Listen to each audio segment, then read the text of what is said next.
Hi guys, welcome back to my channel career search गुरु।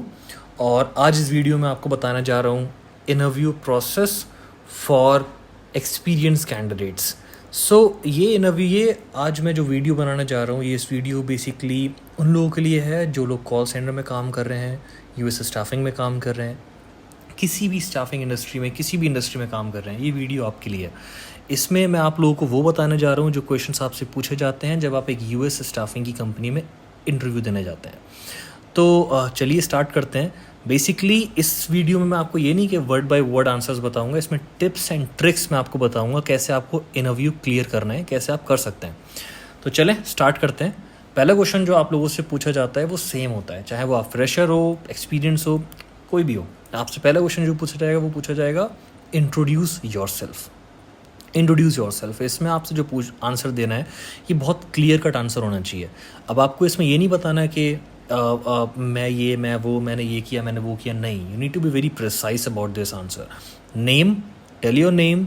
उसके बाद जो आपका एक्सपीरियंस है, रीसेंट एक्सपीरियंस, वो आपका लास्ट पोजीशन कब एंड हुई है, वो आपने एजुकेशन क्या किया है, वो आपकी हॉबीज़ क्या हैं, वो। That's it. Good. 4 to 5 sentences will be a good answer for this question. अब स्टार्टिंग करते हैं। आपके जो एक्सपीरियंस होगा आपको वो एक्सप्लेन कर देना है थोड़ा सा, that I had my experience, I just completed my job this year and that was a call center position and I had done my graduation and my hobbies are this.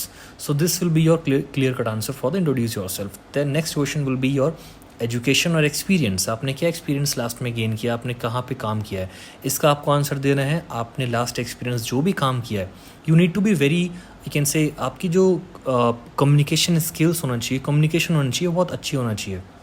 अगर अच्छी नहीं है, कुछ वर्ड्स ऐसे आप लिख लो अपने पास में जो आप बोल सकते हो। Eager to learn, I am enthusiastic and I am very energetic, मुझे सीखना है यूएस स्टाफिंग के बारे में। ये सब कुछ आप आंसर में लिख सकते हो या बोल सकते हो। एक्सपीरियंस को एक्सप्लेन करने के बाद में आपसे इंटरव्यू जो होता है वो ये पूछता है कि आपका एजुकेशन क्या था, आपका एजुकेशन एक्सप्लेन करना है। This will be one of the questions. उसके बाद में जो आपसे एक्सपीरियंस्ड, अगर आप जाते हो, 1-2 साल का एक्सपीरियंस है आपको बैक में कॉल सेंटर का या किसी भी इंडस्ट्री का, तो आपसे पूछा जाएगा कि यूएस स्टाफिंग क्या होती है। ये यूएस स्टाफिंग क्या होती है, तो आपको इसमें बताना है कि यूएस स्टाफिंग बेसिकली ओवरव्यू जो होता है वो आप सोर्सिंग करते हो, स्क्रीनिंग करते हो कैंडिडेट्स की एंड देन सबमिट करते हो candidates. Sourcing, screening and submission, 3 words you need to give the answer, और ये 3 वर्ड्स आपको इंक्लूड करने हैं अपने आंसर में। और उसके बाद में जो आपसे क्वेश्चंस पूछे जाते हैं कि यूएस स्टाफिंग क्या है, तो यूएस स्टाफिंग एक यूनाइटेड स्टेट्स की स्टाफिंग है, रिक्रूटमेंट है। यहाँ पे यूएस में जो जॉब्स आती हैं, इंडिया में जो रिक्रूटर्स के पास जॉब्स रिसीव होती हैं, उस पे वो जॉब में कैंडिडेट सर्च करते हैं, सोर्सिंग जिसे कहते हैं, उन कैंडिडेट्स को स्क्रीन करते हैं, देन उन कैंडिडेट्स को सबमिट करते हैं। सबमिट करने के बाद में वो कैंडिडेट क्लाइंट के पास जाता है and then we receive the job offer. ये हो गया यूएस स्टाफिंग का ओवरव्यू। उसके बाद में आपसे बेसिकली पूछते हैं कि आप कहाँ से सोर्स करते हैं candidates, from where you source the candidates. कहाँ से सोर्स करते हैं? जॉब पोर्टल से। जॉब पोर्टल्स कौन कौन से होते हैं? LinkedIn, Indeed, career builder, monster, ये सारे जॉब पोर्टल्स होते हैं जहाँ से आप कैंडिडेट सोर्स करते हो। This will be the question. उसके बाद आपसे पूछा जा सकता है कि यूएस स्टाफिंग में टाइप्स जो होते हैं, बेसिकली कौन कौन से टाइप्स होते हैं। हेल्थ केयर स्टाफिंग हो गया, इंफॉर्मेशन टेक्नोलॉजी स्टाफिंग हो गया। आपको अगर इसके बारे में ज़्यादा जानना है, हेल्थ केयर और यूएस इंफॉर्मेशन टेक्नोलॉजी स्टाफिंग के बारे में, तो आप मेरी वीडियोस को देखें, ऑलरेडी चैनल पे हैं, मैंने इसके ऊपर वीडियोस बनाई हुई हैं। हेल्थ केयर स्टाफिंग क्या है, उसके कौन कौन से टाइप्स हैं, कौन कौन सी positions. So that would be easy for you just to review the video and give the interview. उसके बाद में आपसे पूछा जा सकता है W2, ये एक पार्ट होता है यूएस स्टाफिंग का। W2, 1099 एंड C2C क्या होता है? W2 क्या होता है? W2 होता है जब बेसिकली एक कैंडिडेट स्टाफिंग एजेंसी के थ्रू जनरल जॉब में लगता है और स्टाफिंग के थ्रू इंश्योरेंसेस, बेनिफिट्स मिलते हैं, वो होता है W2। 1099 में क्या होता है? 1099 होता है बेसिकली जॉब लग जाती है उसकी, बट वो बेनिफिट्स और टैक्सेस अपने आप टेक केयर करता है, वो सब अपने आप देखता है, वो सब अपने आप देखता है कैंडिडेट। स्टाफिंग इंडस्ट्री इसके लिए रिस्पॉन्सिबल नहीं होती है, staffing agency. Corp to corp, इसे कहते हैं C2C, corporate, you can say basically company to company arrangement. इसमें क्या होता है कि C2C में एक जो भी कैंडिडेट होगा वो एक कंपनी के थ्रू दूसरी कंपनी में लग जाएगा और वो आपस में जो टैक्सेस होंगे वो उसकी कंपनी डील करेगी, जो वो पेमेंट रिसीव करेगा वो अपनी कंपनी के थ्रू रिसीव करेगा। तो ये होता है कंपनी टू कंपनी मैनेजमेंट। ये it is one of the question which can be asked to you. उसके बाद में आपसे क्वेश्चन पूछा जा सकता है कि बेसिकली ये जो जॉब होती है यूएस स्टाफिंग की, इसमें टारगेट बेस्ड होती है। अब ये नहीं है कि बहुत ज़्यादा target, but yes you need to perform well.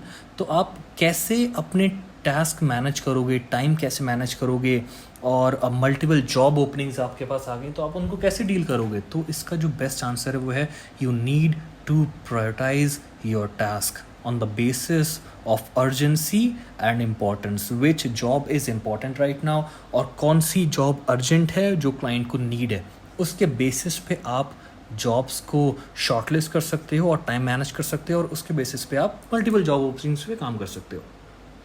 और एक क्वेश्चन ये भी आता है कि बेसिकली कि आपके पास यूएस स्टाफिंग में जो चैलेंजेस फेस करने होते हैं आपको, उनसे आप कैसे डील करोगे? तो कुछ चैलेंजेस आपको पता होना चाहिए कि कैंडिडेट्स की शॉर्टेज हो जाती है, कभी कभी कैंडिडेट्स मिलते नहीं है कुछ पोजीशंस पे, कभी कभी जो है वो आपको पे रेट कम होता है, जो पे रेट से रिसीव करते हो आप क्लाइंट से वो कम होता है। तो इसका आंसर क्या है? You need to build a strong pipeline for the candidates. कोई भी पोजीशन आती है उसका आप पहले से एक पाइपलाइन जनरेट करके रखो।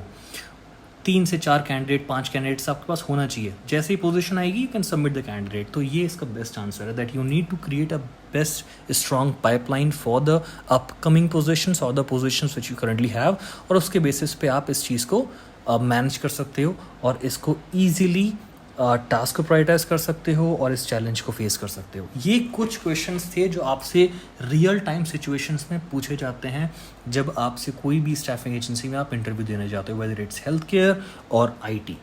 तो ये था बेसिकली ओवरव्यू फ्रेशर और एक्सपीरियंस कैंडिडेट्स के लिए। अगर आपको ये वीडियो पसंद आई हो तो please like, subscribe, comment and press the bell icon. और आने वाली वीडियोस में आपको कुछ और बताऊंगा स्टाफिंग के बारे में, हेल्थ केयर, आईटी, इन सब चीज़ों के बारे में। Thank you so much, bye.